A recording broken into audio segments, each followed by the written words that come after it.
हम अक्सर सुनते हैं कि ये जो मिडिल क्लास है, मध्यम वर्ग, वो सबसे ज्यादा मेहनत करता है, लेकिन फिर भी पैसों की परेशानी सबसे ज्यादा उसी को क्यों होती है? ये एक ऐसा सवाल है जो करोड़ों लोगों के मन में आता है। सरकारें आती हैं, जाती हैं, बजट बदलते हैं, पर एक आम इंसान की जो आर्थिक जद्दोजहद है, वो वैसी ही रहती है। और इसका जवाब अक्सर किसी सरकारी योजना में नहीं बल्कि हमारी अपनी छोटी छोटी आदतों में छिपा होता है। आज हमारे पास एक बहुत ही दिलचस्प विश्लेषण है जो उन 7 वित्तीय गलतियों पर रोशनी डालता है जो मेहनत करने के बावजूद हमें आगे बढ़ने से रोकती हैं। बिल्कुल। इस विश्लेषण में इन गलतियों को 3 हिस्सों में बांटा गया है। पहली है पैसे से सीधे जुड़ी गलतियां, मतलब हम कमाते कैसे हैं और खर्च कैसे करते हैं। दूसरी है मानसिकता से जुड़ी गलतियां, हमारी सोच और हमारी आदतें। और आखिर में पैसे के भविष्य से जुड़ी एक बहुत बड़ी गलती।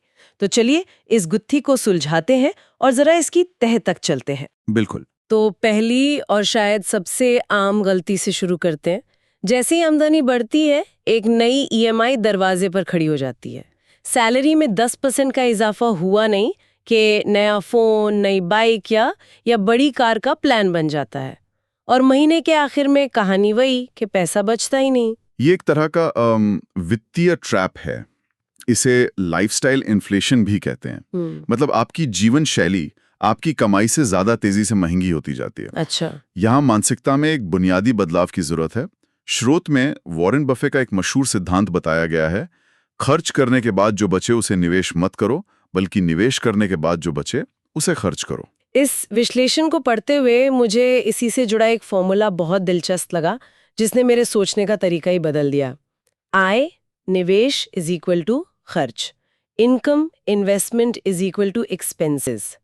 ये सुनने में बहुत आसान है, पर ये सोच को 180 डिग्री पर घुमा देता है ना? ये फॉर्मूला सिर्फ गणित नहीं है, ये मनोविज्ञान है। हमारा दिमाग वो तत्काल संतुष्टि चाहता है, मतलब इंस्टेंट ग्रेटिफिकेशन। नया फोन आज ज्यादा आकर्षक लगता है 30 साल बाद के रिटायरमेंट से। ये फॉर्मूला उस आवेग के खिलाफ एक अनुशासन बनाता है। आप अपनी कमाई का पहला हिस्सा अपने भविष्य को दे रहे हैं।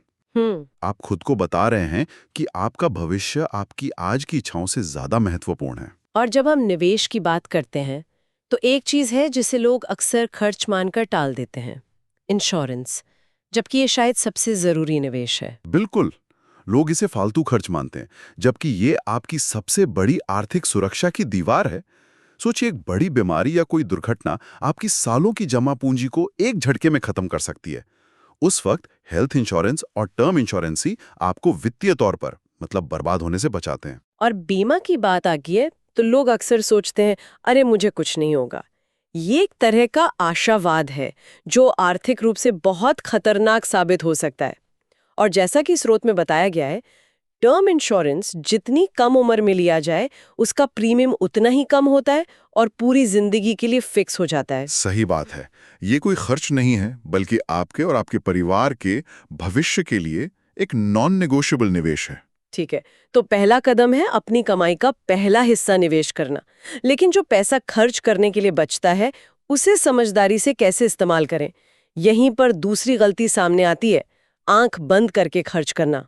कहा जाता है कि हम कमाई से नहीं, बल्कि खर्च करने के तरीके से अमीर या गरीब बनते हैं। इसके लिए स्रोत में एक बहुत ही प्रैक्टिकल तरीका दिया गया है, तराजू में तौलकर खर्च करना। ये एक मानसिक अभ्यास है। जब भी आप कुछ खरीदने जाएं, तो उसकी कीमत को पैसों में नहीं, बल्कि अपने समय और मेहनत में तौलें। इसे एक उदाहरण से समझते हैं, जो विश्लेषण में दिया गया है। मान लीजिए किसी की महीने की कमाई 50,000 रुपए है और वो महीने में लगभग 200 घंटे काम करते हैं। इसका मतलब हुआ कि उनके 1 घंटे की मेहनत की कीमत हुई 250 रुपए। 250 रुपए। हाँ। अब अगर आपका मन 5,000 रुपए की कोई चीज, मान लीजिए एक नई जैकेट या कोई गैजेट खरीदने का है, तो उसे खरीदने से पहले बस एक पल के लिए सोचें कि क्या ये चीज मेरे 20 घंटे की कड़ी मेहनत के बराबर है। अच्छा। ये छोटा सा हिसाब आपको कई आवेग में लिए गए फैसलों से बचा सकता है। ये आपको सिखाता है कि सिर्फ इसलिए कोई चीज ना खरीदें क्योंकि आप उसे खरीद सकते हैं। ये तो हुई छोटे मोटे आवेग में किए गए खर्चों की बात। लेकिन यही मानसिकता जब किसी बड़ी चीज जैसे कार खरीदने पर लागू होती है, तो नुकसान बहुत बड़ा हो सकता है। और ये हमारी तीसरी गलती है। कार खरीदना एक सपना होता है, लेकिन ये एक वित्तीय जाल भी बन सकता है। बिल्कुल। और इसी जाल से बचने के लिए स्रोत में 2 बहुत ही साफ नियम बताए गए हैं। पहला है 20-4-10 का नियम। इसे थोड़ा खोलकर समझते हैं। ये 20-4-10 का क्या मतलब है? 20 का मतलब है कि कार की कुल कीमत का कम से कम 20% डाउन पेमेंट करना चाहिए, ताकि लोन का बोझ कम हो।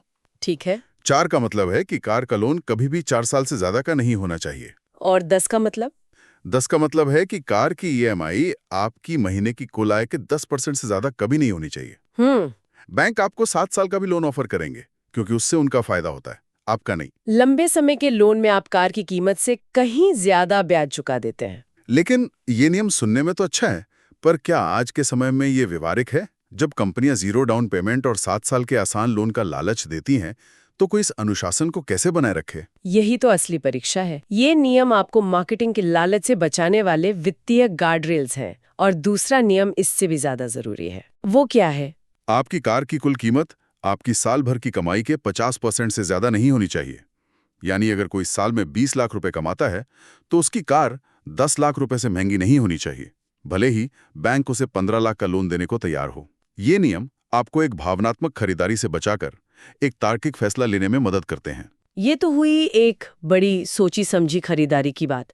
लेकिन जैसा कि आपने पहले कहा, अक्सर हमारा पैसा उन छोटी छोटी आदतों में बह जाता है जिन पर हमारा ध्यान ही नहीं जाता। और ये है चौथी गलती, बुरी आदतें पालना, जैसे सिगरेट पीना। ये सिर्फ सेहत के लिए ही नहीं, बल्कि आर्थिक सेहत के लिए भी जहर है। यहाँ का गणित तो दिमाग हिला देने वाला है। विश्लेषण में बताया गया है कि अगर कोई व्यक्ति रोज सिर्फ 100 रुपए की सिगरेट पीता है और वो उस पैसे को बचाकर कहीं निवेश कर दे, जहां उसे सालाना 10% का कंपाउंडिंग रिटर्न मिले, तो क्या होगा? लाख 2 लाख रुपए बच जाएंगे? नहीं, 40 साल में वो रकम 2 करोड़ रुपए बन सकती है। 2 करोड़ रुपए? ये कैसे हो सकता है? ये तो अविश्वसनीय लगता है। इसके पीछे का जादू क्या है? ये कंपाउंडिंग की ताकत है। कंपाउंडिंग का असली जादू ये है कि ये सिर्फ आपके लगाए हुए पैसे पर नहीं, बल्कि उस पैसे से कमाए हुए मुनाफे पर भी मुनाफा कमाता है।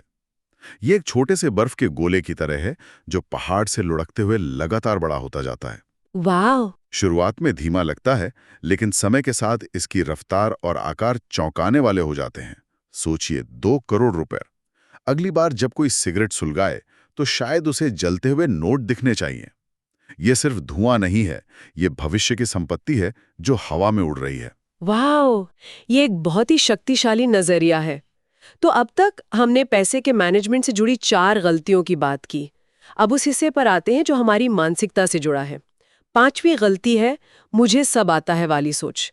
यानी एक समय के बाद खुद को बेहतर बनाने के लिए पढ़ना या कुछ नया सीखना बंद कर देना। ये एक अदृश्य बाधा है जो करियर की ग्रोथ को रोक देती है। अगर आप सीख नहीं रहे हैं, तो आप आगे नहीं बढ़ रहे हैं। और अगर आप आगे नहीं बढ़ रहे हैं, तो आपकी कमाई भी एक जगह आके रुक जाएगी। इसमें एक बहुत दिलचस्प अवलोकन साझा किया गया है। अक्सर फ्लाइट की बिजनेस क्लास में सफर करने वाले कामयाब लोग किताबें पढ़ते हुए दिखते हैं, जबकि इकोनॉमी क्लास में लोग ज्यादातर फिल्में देखते या सोते हुए पाए जाते हैं। ये कोई संयोग नहीं है, है ना? ज्ञान वो असली खजाना है जो आपको सच में अमीर बनाता है। इतिहास से 2 बहुत ही प्रेरक उदाहरण दिए गए हैं, जो दिखाते हैं कि सीखने की ललक क्या होती है। पहले हैं ग्रीक दार्शनिक सुकरात। जब उन्हें जहर देकर मृत्युदंड दिया जाना था, तो वो अपनी मौत से एक दिन पहले किताब पढ़ रहे थे। जब किसी ने हैरानी से पूछा कि अब क्यों पढ़ रहे हैं, तो उन्होंने कहा, मैं कल ज्यादा बुद्धिमान होकर मरना चाहता हूं। क्या बात है! ये सोच ही अपने आप में जिंदगी का सार है। और दूसरा उदाहरण तो हमारे अपने देश से है, शहीद भगत सिंह का। फांसी दिए जाने वाले दिन वो लेनिन पर एक किताब पढ़ रहे थे। उनकी इच्छा थी कि वो मरने से पहले उस किताब को पूरा कर लें। ये दिखाता है कि सीखना सांस लेने जितना जरूरी है, इसकी कोई उम्र या कोई सीमा नहीं होती। बिल्कुल। और सीखने से जो ज्ञान मिलता है, उसे सफलता में बदलने के लिए लगती है मेहनत। और यहीं पर छठी गलती सामने आती है, सिर्फ 8 घंटे काम करके असाधारण रूप से अमीर बनने का सपना देखना। विश्लेषण के अनुसार 8 घंटे का काम सिर्फ आपका गुजारा चला सकता है, मतलब रोजी रोटी। अगर जिंदगी में थोड़ी लग्जरी चाहिए, जैसे अच्छी गाड़ी, बड़ा घर, तो 10 से 12 घंटे काम करना होगा। और अगर दुनिया पर राज करना है, यानी अपने क्षेत्र में शिखर पर पहुंचना है और असाधारण सफलता पानी है, तो 12 से 16 घंटे की कड़ी मेहनत करनी होगी।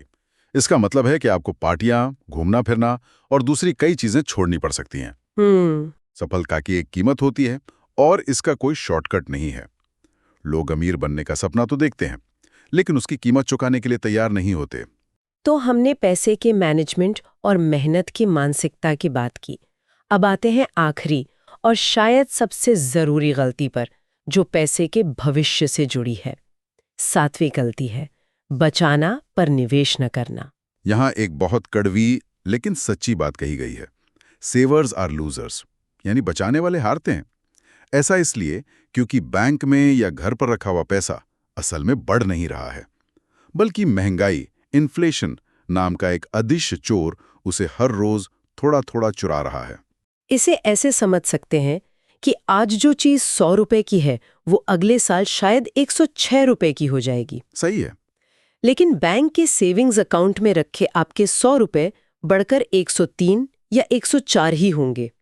मतलब आप असल में हर साल 2-3% गरीब हो रहे हैं, भले ही आपके बैंक अकाउंट का नंबर बढ़ रहा हो। इसीलिए पैसा बचाकर नहीं, लगाकर बढ़ता है।